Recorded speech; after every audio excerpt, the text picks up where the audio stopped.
All right, welcome to the weekend. I am Pia Muehlenbeck. I'm here with Kane. Good evening. And this is Wine Time, the show where we crack open a bottle of bubbly and suggest you do the same. Not if you are driving. Make sure you get home first, then open the bottle of bubbly. We don't want any accidents. And join us as we chat through the week that was. So what are we drinking today, Pia? So we have just opened a good old-fashioned bottle of GH Mumm Rosé. I love it. It gives me such summer vibes. I just feel like we are well and truly in silly season now. Oh, 100%. I started silly season about a week and a half ago now. Yeah. That's why my voice sounds bad for two reasons. First reason, we are currently living in post-apocalyptic Blade Runner air quality in Sydney. Yes. We'll come to that later. And also, we went to Fiji last week, which is maybe the reason why there was no podcast. Yeah, that was definitely the reason why there was no podcast. Sorry about that. But I think Kane this time round is due for a bit of a forfeit, some sort of punishment. Well, can I explain what happened first? Absolutely. So the podcast was recorded last week. It was great, as all of the episodes have been so far.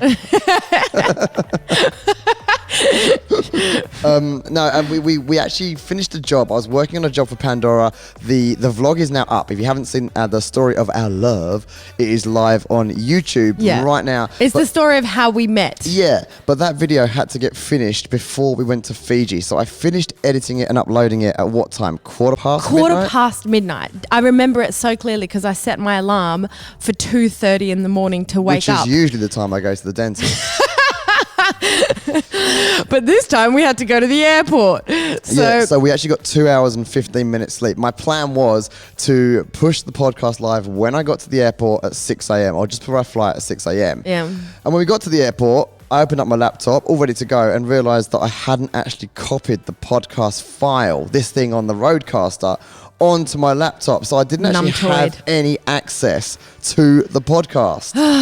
So we recorded it like it was done, but I don't want to push it live now because it's all last week's news, and I think we're just going to roll some of those news things into this bumper episode and then go from today onwards. Yeah, so we spent the next week in Fiji, which is something that we've done. It's actually the third time we've gone to this island because what they do is like a 5-day long, sort of like a cultural festival type thing. So there's a bunch of DJs there. There's lots of different events, but it's kind of mishmashed into a tropical holiday. So we were, kayaking, lying on the beach, drinking coconuts, and then in the evenings it turns into, some cool DJs playing music. But basically, I think it's about $2,500 Australian dollars.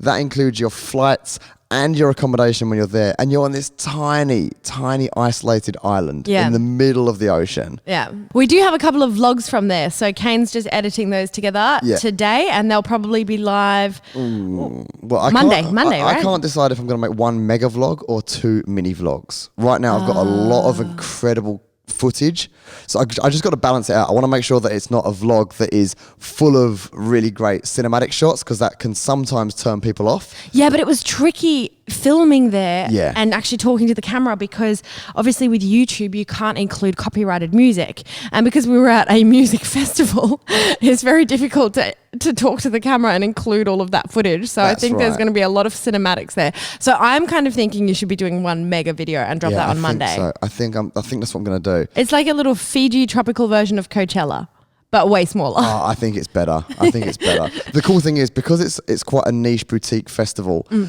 everyone that goes pretty much are repeat customers. Yeah, it's become like a little reunion thing for people. Like I saw, I reckon 30 to 50 people, like no joke, that I remember from years past. Yeah, me too. And let me tell you, when you turn up on a deserted island and you see someone that you've known from LA or from Sydney or something like that, it is such good vibes. You're immediately in a good mood because you're with a load of people that all kind of share the same love for that sort of music as well. Yeah, it's a lot of fun. You guys should come next year. Yeah, highly recommend it. Kind of feels like it kicks off summer for us because we go, it's like there's a little bit less work. We were cracking out all our work last week as quickly as we could so that we could go and actually enjoy ourselves a little bit.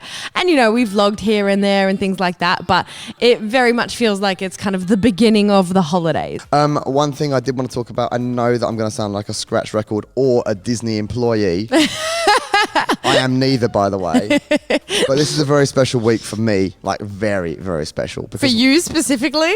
Me and all the other cool guys around the world. Yeah, right. Because we are 5 days away from the final Star Wars movie. I didn't even know this. Oh, what?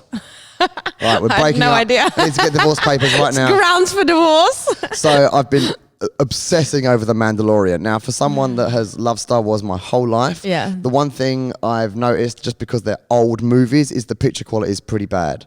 Now, The Mandalorian, the picture quality is so good. I don't even know what cameras they filmed it on. Yeah. But every scene in that show, oh man. I've got to admit, it's making me appreciate the Star Wars universe. Right? I'm getting goosebumps. It's cool. Like looking at it, I'm like, you know those bikes that they got on the other day? Speeders. Oh, they're cool. No, that's my next toy. What? I'm just going to get one with wheels. It's called a bike. The reason I wanted to mention it today is it's not just me that thinks it's great. In the news yesterday, they said don't forget this Disney Plus thing only came out like 2-3 weeks ago. They've had 22 million app downloads. Oh, wow. Now, I don't know what that converts to in revenue because obviously I think you get a 7 or a 30-day trial. So maybe, everyone deletes it after the first month. But I don't think that's going to be the case. I don't think so either. But that is a big deal for a brand new streaming service. They are immediately up there competing with the big players. Talking about Disney, and we are not sponsored by them. We're just grown-ups and fans. It's a whole new world. Oh, lucky you guys. What I was going to talk about is last night we watched this incredible documentary. Oh, yeah. On the making of Disneyland. I have never, ever been so impressed with a group of literal geniuses. I just have to say again, hashtag not sponsored. I am so mind blown. These animators, or what do they call them? They're called Imagineers. Not engineers, Imagineers. I'm going to change my bio on Instagram to one day I hope to grow up to be an Imagineer. Oh, you're so cute. I had goosebumps through that documentary. Yeah, you guys need to watch it. We watched, I think, the first 2 episodes, and there's so far, I think there's 6 up there. Just watching how Disney went from being a successful cartoon company, I guess, to then trying to convert and pivot his entire business from a cartoon company into a theme park, which had, at the time, fairgrounds and theme parks had very bad reputations. All the ones that existed were obviously nowhere near the level of something like Disneyland, and they were kind of dying because I guess they had like a creepy, unsafe sort of vibe to them. Kind of. I mean, I felt that when I was a kid. I'll go to like the fairground near my house, the travelling fairground. Yeah. I mean, I always felt that I was being fleeced for money. Like I knew that I was never going to win any of those competitions. Like distracting you over here while someone's pickpocketing you behind you. I wouldn't go that far, but definitely like the ring toss competitions. You're designed to fail. I see. Yeah, They're designed to not work. Yeah. Right?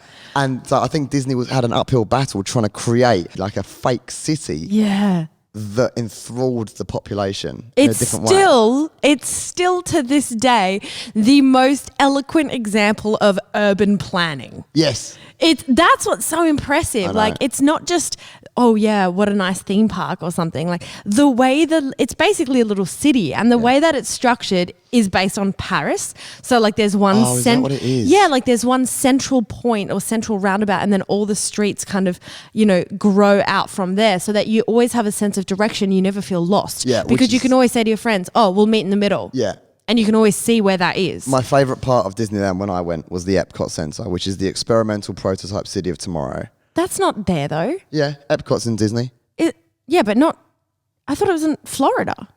Oh, that's in Disney World, sorry, yeah. So you've got fantasy, there's like 4 different worlds that each Disneyland has. Yeah. And then I think it was in Disney, the one in Florida, they built the Epcot Centre, which was the prototype city of tomorrow, which is, to be honest. I haven't been there. Oh, we have to go. It is probably the one single thing that affected my life and made me love technology the way I do now. Yeah. I just wanted to live there. I didn't want to leave. Really? And now I kind of live in a tech house. It's pretty cool. Yeah, you've been shaped by certain things, haven't you? Walt Disney, a lot. Very, very cool. So, big recommendation there if you want to check out something totally mind-blowing. Yeah, it was just very interesting to watch how he had at some points in launching Disneyland almost complete failure financially. Oh, I know. Like a number of times things almost. And when it launched, it was a nightmare. There were so many counterfeit tickets because so many people wanted to go. Yeah. The park was overwhelmed and things broke and things didn't work. But Complete still, disaster. they just carried on, and it's now probably the most amazing place on earth. Yeah. Not sponsored. No. Let's hope that Disney do listen to this podcast, because I would love a free trip. Yeah. Right. Just send it to them. That place is expensive. Just straight now. up send them a little cassette tape or something in an envelope. We actually met a couple. Do you remember that? They were a weird couple. Yeah. They live in Disneyland. You're like so close to this. Kane's eyes are like sparkling in a really dangerous way. Darling, we are not moving out of Sydney to go move into Disneyland. When I met them, I was like, you guys are weirdos. Yeah, they were right? weird. And then Oddballs. after about an hour, I was like, you know what? I could live here. Given how smoky Sydney is, maybe it's not the worst idea. No, maybe we do need to Sydney's consider. terrible right now. I know, it still is. It still is. If you're not from Australia, we have had bushfires that are at least now 5 times as big as the burning of the Amazon rainforest this year. And our government are completely inadequate and incompetent and have not bothered to put the fires out. Our Prime Minister's barely even acknowledged it. You can literally, if you Google it, you can see, there are photos that honestly look like post-apocalyptic another planet. Like, so, you can't see the building in front of you. Yeah, so last week the general consensus from like kind of scientists was if you were an outdoor worker like a tradesman, a builder, anything like that, the actual level of pollution in the air, if you spent all day outside, was the equivalent of smoking 36 cigarettes. Yeah. I mean, you can probably hear my voice is really croaky. That's just since I got back to Sydney and just breathing. Yeah. Like I'm not sick. And your eyes get really dry and everything. It's actually really quite full on. It's been really, really bad. It actually bothers me a lot. Inadequacies of the Australian government to react. Yeah. Worries me because, okay, we're dealing with a yearly bushfire that happens pretty much every year in Australia. This year is a lot worse due to climate change. I accept that. I think he allocated another 11 million last week. Meanwhile, he spent 250 million kitting out his plane to look like Air Force One. Are you serious? Yeah, it's called Shark One. Oh, you're kidding. No, I think he just wants to be Donald Trump. But so the resources aren't going to the right places. Yeah. And all of the firefighters are volunteers. They're not even being paid. Yeah, I don't know. Maybe someone can let us know. Or a lot of them are, I guess. Yeah, Australia has a huge volunteer firefighter service. Yeah. I've never heard of that in any other country. Maybe that's because Australia's so big. Yeah. But what it means is we've had 3 to 4 weeks of solid burning. And these random civilians who are only volunteer firefighters are not sleeping. They're away from their work. They're away from their family. They're not getting any compensation. They're just doing it for the good of Australia. Yeah, yeah. It's really bad. And the pollution is crazy. Yeah, it's absolutely crazy. I'm interested to see whether they will keep the fireworks open or not.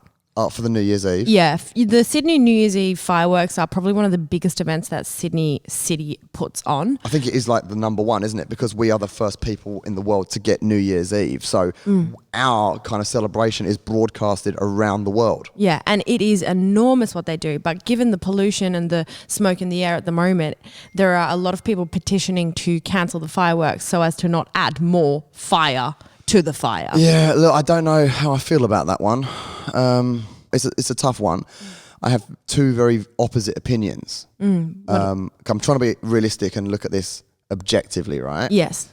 My first opinion is the people that are saying we should be giving the $6 million that we put towards New Year's Eve to the firefighters. Yeah, so the fireworks normally cost around $6 million. So they're saying cancel them and donate this money to help the cause, right? Okay, so firstly, I did a quick Google search. It's not $6 million. $6.8 million is what goes towards the entire setup of the New Year's celebration. So the entire event. The entire event, which is the whole city of Sydney, right? So we're talking security, barricades, everything, not just the fireworks. I would imagine, and I don't know, I'd love someone to tell me, but I would guess, given what I know about Disneyland, and how much their fireworks cost. Not sponsored. I don't know. I really should work for Disney. How do you know how much Disneyland's fireworks cost?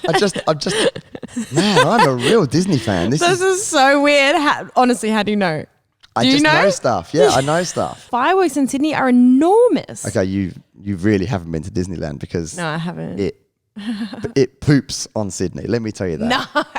There is no way that every single night they do a firework display that matches even closely the Sydney New Year's Eve fireworks. Oh my goodness. There are so many people around the world right now shaking their heads in disappointment that you have never been to Disneyland. The parade at 10 o'clock is the most magical thing you'll ever experience. Yeah, but I'm talking about the Sydney New Year's Eve. Have you never actually watched them, or are you always a bit too tipsy by midnight to like take it in? Oh, I've never seen them up in flat out on the floor. I'm telling you, it goes across the entire Harbour Bridge. It's all through different parts of the city. Yeah. It's just enormous. So it's one of the biggest shows in the world. My level of interest in fireworks is pretty slim. Yeah. This is my level of interest in a fireworks session, right? I hear poof, poof, poof, poof. Then my eyes look up and I say, "Ooh, is that fireworks I hear?" And then I look down again. And then I'm not interested anymore. Really? Like, I've seen fireworks my whole life. They are all the same and they're all very boring. I like the sparkly ones. Yeah, but who cares? Like, honestly.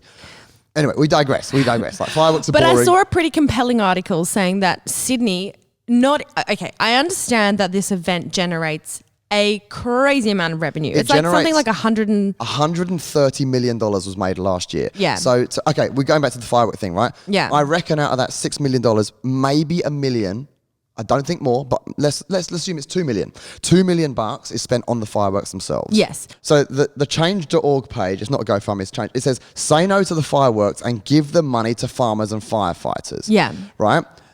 If we take the money from, it's not 6.8, let's call it 2 mil, and we send it to the firefighters, that is really good. However, you can't cancel an event 2 weeks out and replace it with anything else. It takes almost a year to set up Vivid. It probably has taken 6 months to set up this New Year's Eve thing that they're doing right now. Yeah. If you've only got 2 weeks out, you cancel it, send the money away. You've already paid all the suppliers as well, by the way. So they've probably already paid for the fireworks. I would guess. It's a show, right? It has to be choreographed and everything. So it's all organised. Yeah. So this GoFundMe page is a little bit poorly thought out. Yes. What they should have said is maybe don't have the fireworks, whatever, but give the GoFundMe page should say let's give the profits from New Year's Eve to the firefighters. Yeah. Because then you're not giving 2 mil, you're giving 130 mil or whatever it may be. But can you imagine how that would look on a world scale in terms of like entering a new decade? What would look? Cancelling it and doing some other celebration in some way and giving all the profits from New Year's to environmental preservation. I mean, the only way I see it happening, because let me tell you, as someone that's organised the smallest events in the world, 2 weeks is not enough time to reorganise an entire New Year celebration for an entire country. Yeah. I know. That's the problem, really. The only way I could see this working, from a financial point of view, where are they going to get more money from? Yeah. These budgets were allocated months ago. Yeah. You know how slow government works. So you can't change this stuff. I understand this isn't probably realistic at all, but it's an interesting thing that has popped up. Like there's nearly 200,000 people who have petitioned. Well, it's actually up to 187,000 now, which is crazy. Yeah. 187,000 out of 25 million in Australia. Obviously, nothing's going to change. No, unless the air quality is so bad on that particular day that they just can it. I think the bigger thing that we need to consider is the respect. Yeah. Money is great. If we can allocate money to firefighters or not, that's cool. Out of respect for the people that are literally trying to put out fires, putting their lives at risk to put out fires and save homes, it's a bit of a poor go for us to be down here lighting fires and throwing them in the air. That's what I mean. Right? That's their whole argument. The disrespect. I think that makes a lot of sense. I think it's more a matter of people have lost homes and died and, are spending weeks and weeks fighting smoke and fires and trying to make this situation better. Imagine everyone held their phones up, held the torches on their phones up, just held it up, and we were just at midnight, we're all silent. Yeah. Absolute silence, no countdown, and everything was just black. Yeah. And we did a blackout. The rest of the world would be broadcasting that. Yeah. And if that was our statement against, we're not doing the stupid party because we've got to fix the planet. Yeah, that's what I mean. Every other country that did celebrate, well, firstly, they would look bad. And every other country would look on and go, wow. Yeah. Okay, that's powerful. We should do that. So they're not going to do it because it's going to cut profits. I couldn't convince any company to not make $126 million in one night just to make a political statement. It won't happen. So unfortunately, that's not going to be the case. Yeah. But that would be the most powerful thing anybody could do. And we would actually make so much impact globally. Yeah, exactly. I should be a prime minister. Of what? My own. I mean... Let's buy a little island. I'm prime minister of the bedroom. Arguable. Anyway, that got really deep really quickly. I think we should move on to some lighter topics. Like YouTube is over? No, that's really depressing. Oh, yeah. But yeah, it is. Also depressing. YouTube is potentially over because they are now starting to take down channels and videos of anybody that has an opinion that is a little bit negative up to bullying. No. It's their harassment policy. It's not an opinion that's a bit negative. It's people who are downright harassing people. It's just giving YouTube the ability to remove videos without getting the creator completely outraged, because it's giving us some guidelines as to what's appropriate on the platform and what's not. And I do have to admit, there is a tendency for a platform as huge as YouTube to get a little out of hand on certain channels. Oh, absolutely. And, there is some serious bullying and harassment going on there. But it's a pretty popular genre on YouTube to kind of make videos about other creators that are kind of could be construed as bullying. I mean, the thing is, YouTube started as that. YouTube, it was originally,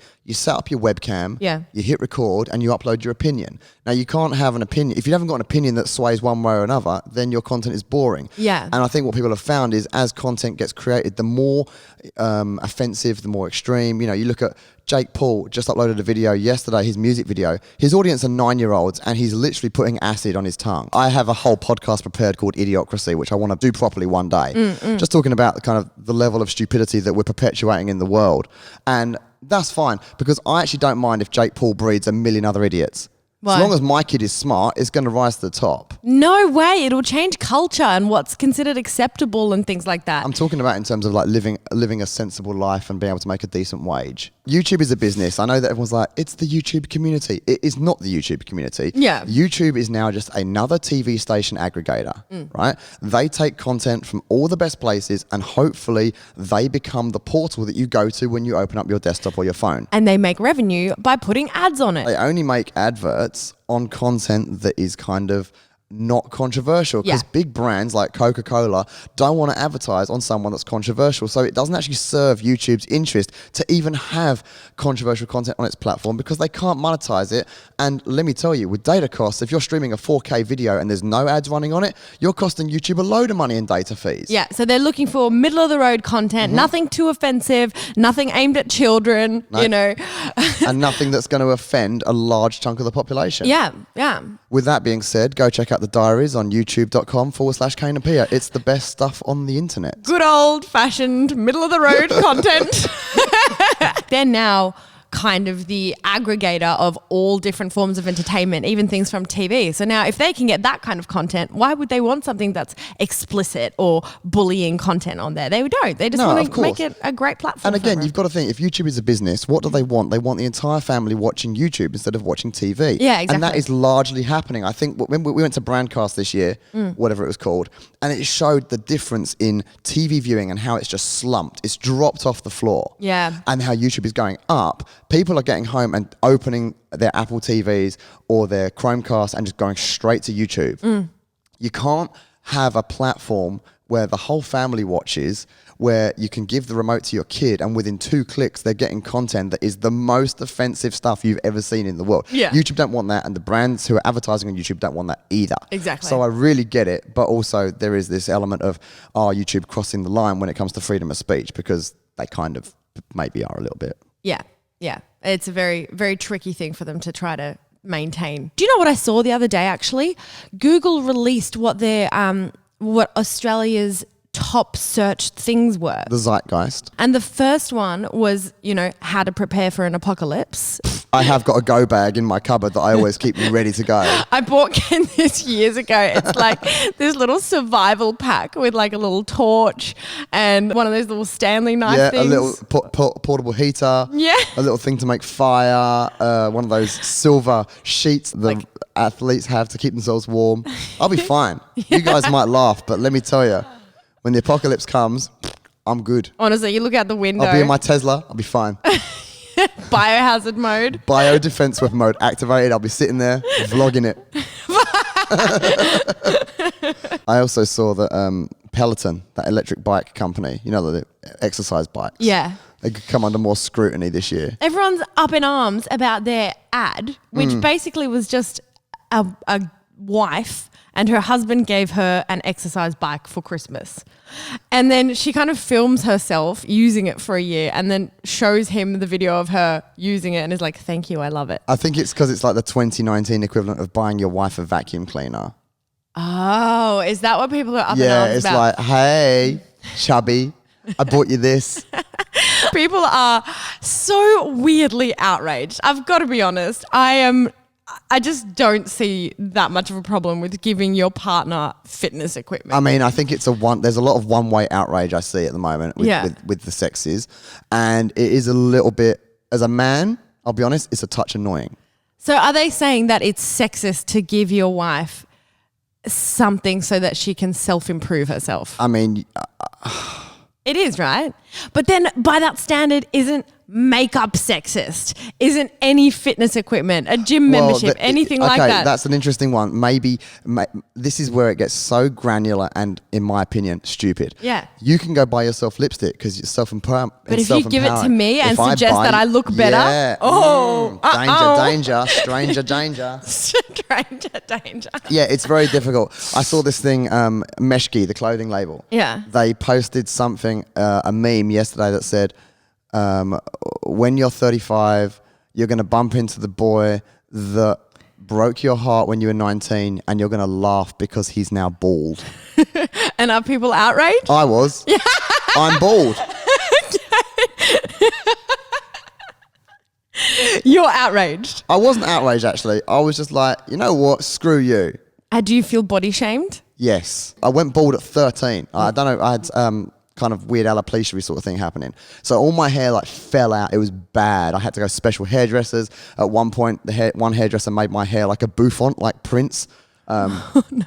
Yeah, just anything to cover the bald patches. It was really embarrassing. And it really, like age 12, 13, 14, that's the beginning of your adult memories. Yeah. I don't really remember much before that. 12, 13, I remember just really crazy bullying at school. Anyway, so back to this Meshki thing, right? I sent them a message. I said, hey, just curious, is this a body shaming joke? Or would you view this as a body shaming joke? Oh, right. And they never replied. I wanted to get a reply and talk about this on the podcast, but they didn't reply. Yeah. Because the thing is, if that meme, said, when you're 35, you're going to laugh because the girl that broke your heart is now fat. Oh. Right? Can't say that. You can't. No, definitely not. Similar sort of thing, right? Yeah. And a girl that is overweight can fix it out of choice. I can't fix my baldness out of choice. I mean, there are some options. Oh, well, you won't let me get that wig I want. I've tried a wig on you before. It's not great. I like you bald. Luckily, you have a nice head, so you being bald is perfect. I'm pretty tempted to still get that wig with the curly hair. I think I looked really dashing.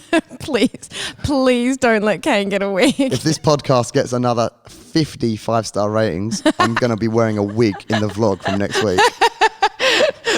No, I need to make this bomb now. I need to just make this bomb.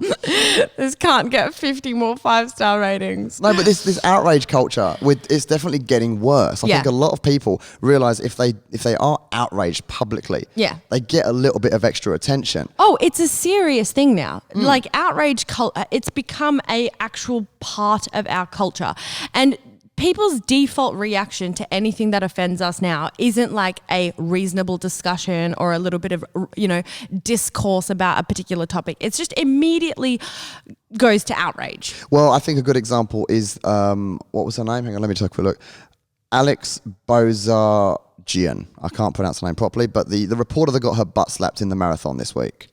Do you remember that? Okay, look, I do think there are grounds for that to be a discussion. I don't think it's a completely crazy, outrageous thing, but this guy kind of had it coming. Okay, so what happened was Alex Bozargian. Let's just call her Alex. We'll just call her, She is a reporter in the States and she was doing a live broadcast of, I believe, a marathon. And you know how when people run past a camera or a live broadcast, they're just idiots. Like everybody wants to ruin the live broadcast. So everybody does bunny ears or like stupid dances behind the reporter. Men are genetically engineered, genetically wired from birth that if they see a camera to stick up their middle fingers or pull their pants down and do a moonie or do something stupid. Let me tell you, as a vlogger that vlogs in public, I reckon in the last year I've had 15 to 20 people, men, all of them men, in the background, especially in Byron Bay, pull their pants down and moony at me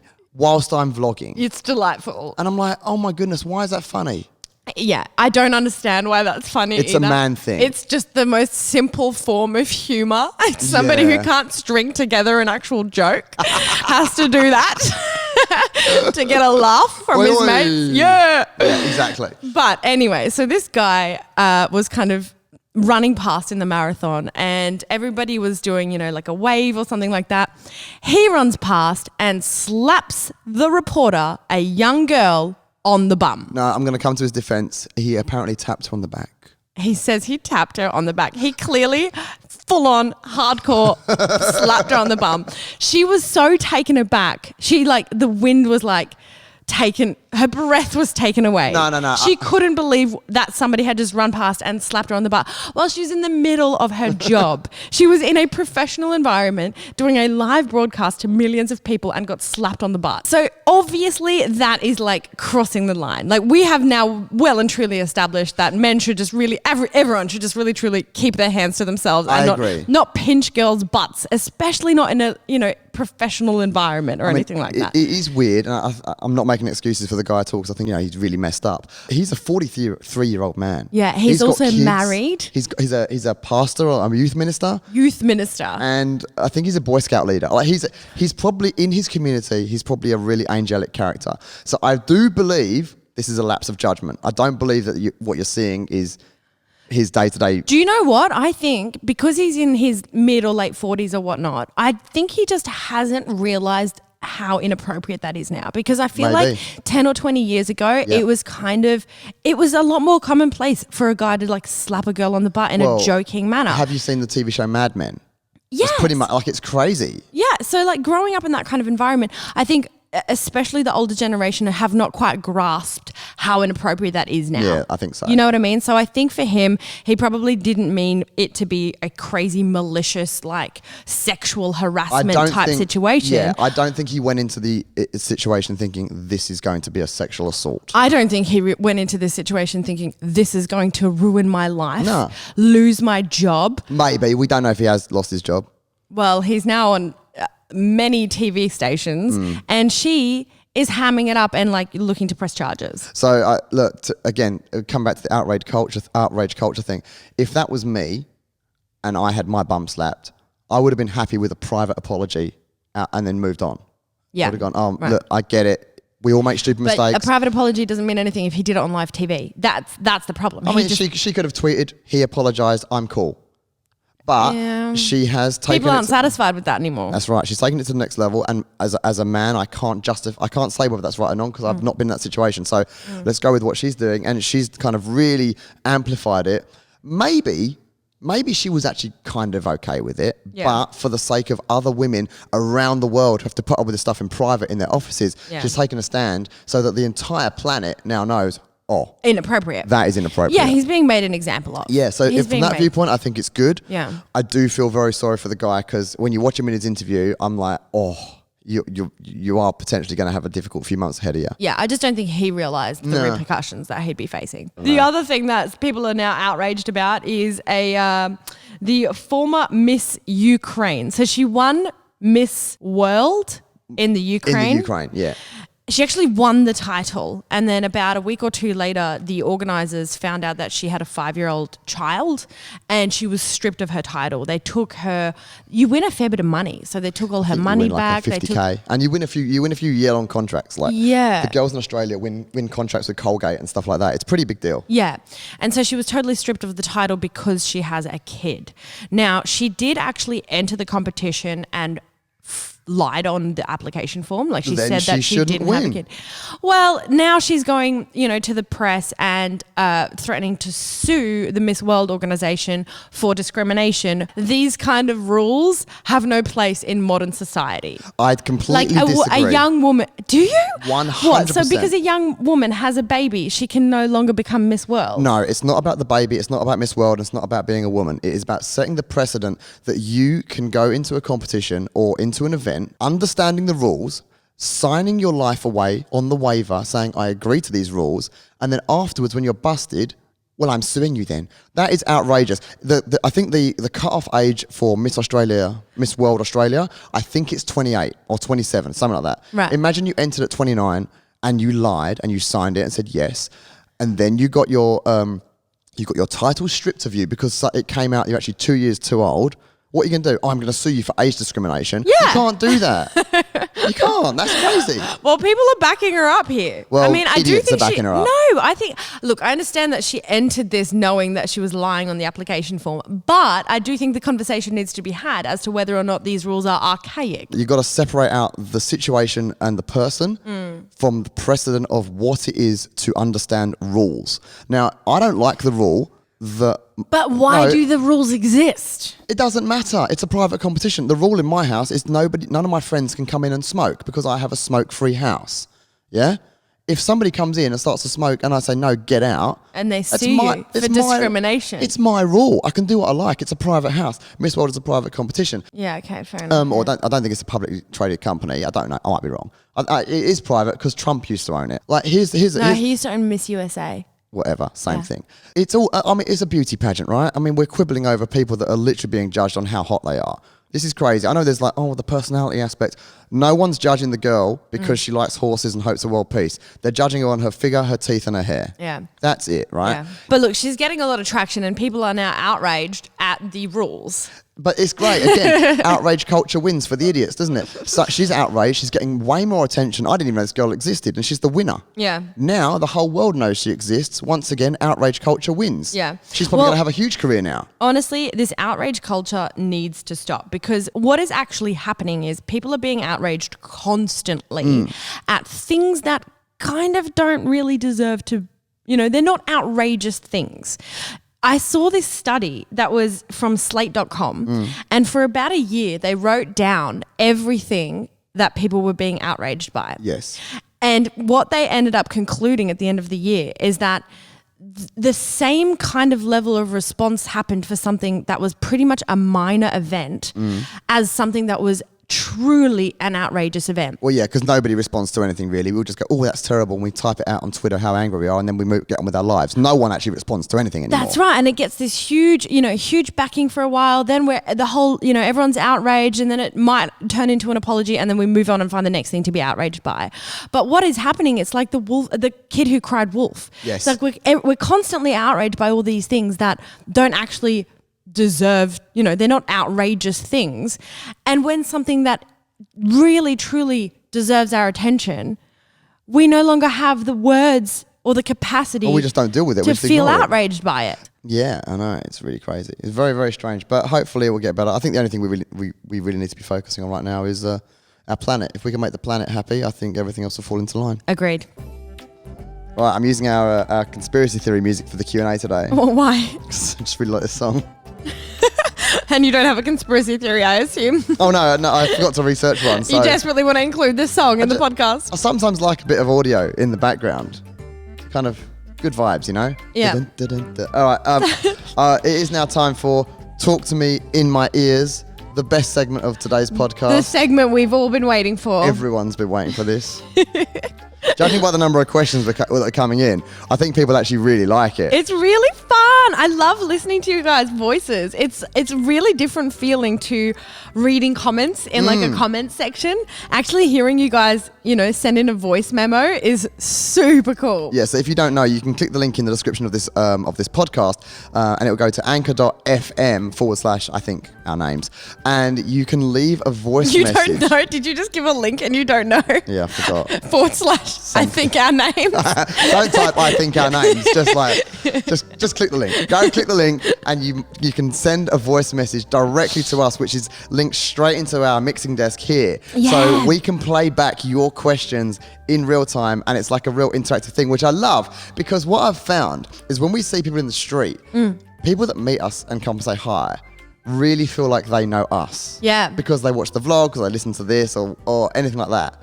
But I don't know people back, if that makes sense, because they're new, but we're not new to them. Yeah. Which I love. I think it's cool. But with the podcast, being able to hear you guys' voices, it's really cool. It makes it all so real. Yeah, it makes it feel way more real than like looking at numbers on an app or something like that. I've also found that a lot of people in Latvia can speak English, which blows my mind. Love you guys in Latvia. Number 1 in Latvia, Thanks guys. for all the support. Yeah, make sure you carry on rating this podcast 5 stars. If you do, you'll get a big hug from us if we see you in the street. If you rate us 4 stars, you'll get a high five. If you rate us 3 stars, you'll get a handshake. And if you rate us 2 stars, you get a disapproving nod. Very disapproving.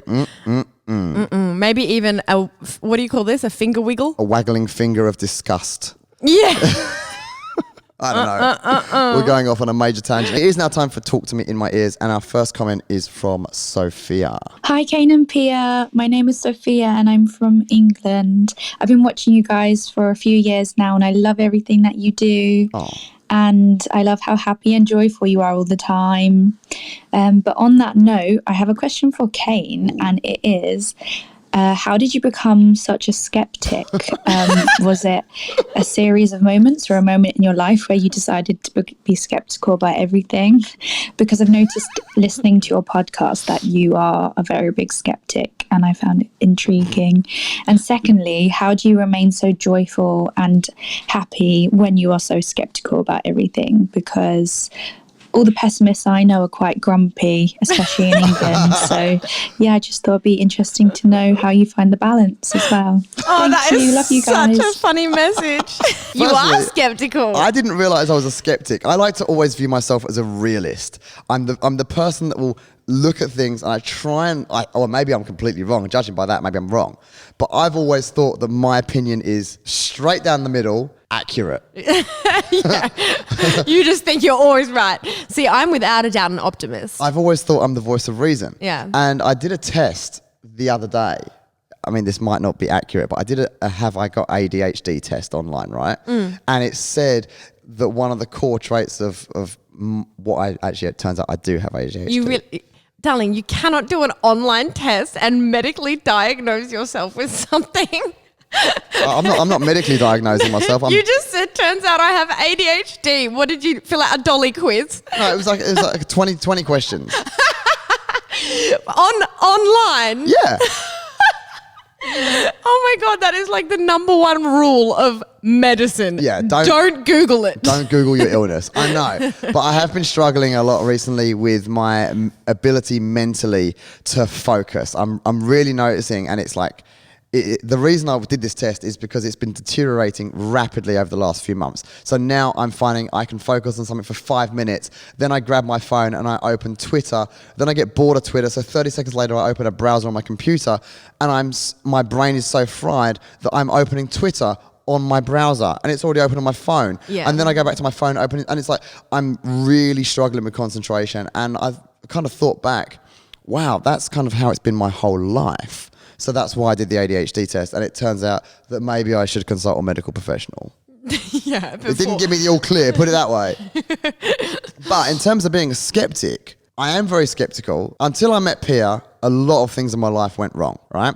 So I think you inherently, when that happens, you start to build up this resilience to positive news and people's good intentions. I think you start to feel... You question everything. You question everything. You question people's motives. Correct. And that's where I've been. So potentially that's why I am the way I am now. I've never really thought of myself as a skeptic, but now you've said that, I'm going to add that to the list of things that I am. Well, I think in the last podcast, literally every story that we talked about, you were like, yeah, they're just doing this to go viral and stuff like that. Like, I don't think it's anything super serious that you're skeptical about, but I think you just question people's motives, especially in this kind of... That might be what it is, this industry. Yeah. But interesting you've said it, because I think I should work on it. I don't think I should be so skeptical. But you're definitely not a pessimist. Kane really loves life. I love life. Yeah. I love animals. He really loves life. He, it's not pessimism. It's just, I guess you do question things. I look at things very mathematically. Very like pragmatically, very matter of fact, and you kind of just break things down. And sometimes it puts into perspective, if something's going wrong and I'm kind of like, really emotional or affected by it, he will then sort of sit down and talk about it in such a pragmatic way that you realize, oh, in the grand scheme of things, this means nothing. Yeah, or that's right. This is fairly irrelevant. So I think you just have a different way of looking at things. Yeah. And in answer to your question, how do I stay so happy even though I'm a skeptic? I just cry myself to sleep every night. Cradled in my arms. Sobbing like a baby. Yeah, I don't know. That's actually really made me think. Let me think about it this week, and we'll talk about whether I'm a skeptic properly next week. This is like therapy for us. I know, I love it. Send me your therapy questions about me, and I'll answer them. Well, if you're a therapist... You want everyone to psychoanalyze us? Yeah, I mean, I know that I'm not like... Let's do another quiz online. When I was a kid, my mum used to call me quirky. Like, she's referred to my personality type as quirky. Yeah. Which is not a word you ever want to be... Like, I don't ever want anyone to call me quirky. So there must be... That's a mum's way of saying, yeah, he's nuts. Yeah, but you do have a kind of unusual way of thinking about things. Do I? Yeah, which is why you're interesting to talk to. Oh, man. All right, send me your questions about... I don't know, send me your really deep questions and I'll answer. Self-realization he's having right now. Oh, no. I feel like I need to... Maybe I should go see a psychiatrist. I've thought for years that maybe a little bit of therapy would be a good thing for me. Ever since I was probed by that alien. And then you'll be at the therapist, like, questioning their motives. Making them do an online test first to make sure they're a good therapist. You'd come out of there being like, no, I know what they're doing. They're doing it for the money. Yeah, they just said this to make me do this. You'll never guess what, at 59 minutes, she asked me a really deep question and it ticked over into 2 hours. I know what she's doing. She's doing it for the money. Yeah. The only thing I know about the next message is the title is Alien Encounter Message. Here we go. Hey guys, it's Linda from London. I just wanted to say that I love your podcast and I've been thoroughly enjoying it. Kane, I especially loved your alien segment. I found it absolutely hilarious, the encounter you had with the spaceship. And I'll be sure to keep my eyes peeled for that one. And yeah, good job, guys. Have an amazing weekend. Wait, hold on. Did you note a hint of sarcasm? It was purely sarcastic. That wasn't a joke. That wasn't a joke story. That was an actual account. Yes. This is the problem. I've now been put in the tinfoil hat person basket. Yeah. And you wonder why I'm a skeptic. You're well and truly in that basket. I love it. Thank you very much. I'm so pleased that you're enjoying the podcast and all our factual stories. 100% true. 100. I actually put a decent amount of effort into researching things for this podcast, and your favorite segment is Kane's alien encounter. Fictional story, apparently. Fictional story. Very unfictional. Very unfictional. Well, keep an eye out in London if you do see any, spacecraft or unidentified flying objects. Yeah, tweet me. I want to see these things. Yeah, call in and give Kane some confirmation. Oh, time is up, and that's where we're going to end today's episode of Wine Time. If you enjoyed this podcast, please make sure you're subscribed and have hit that 5-star rating on this episode. Every little bit helps, so we really appreciate that. If you fancy keeping up with our antics outside of this podcast, you can always follow us on Instagram. The links are in this description, or you can check out our YouTube channel where we post at least 2 videos a week. If you'd like to check out our website, which has heaps of posts as well as all our photo and video presets, head over to kaneandpia.com. That's www.kaneandpia.com. Thanks so much for listening, and we'll see you in the next one.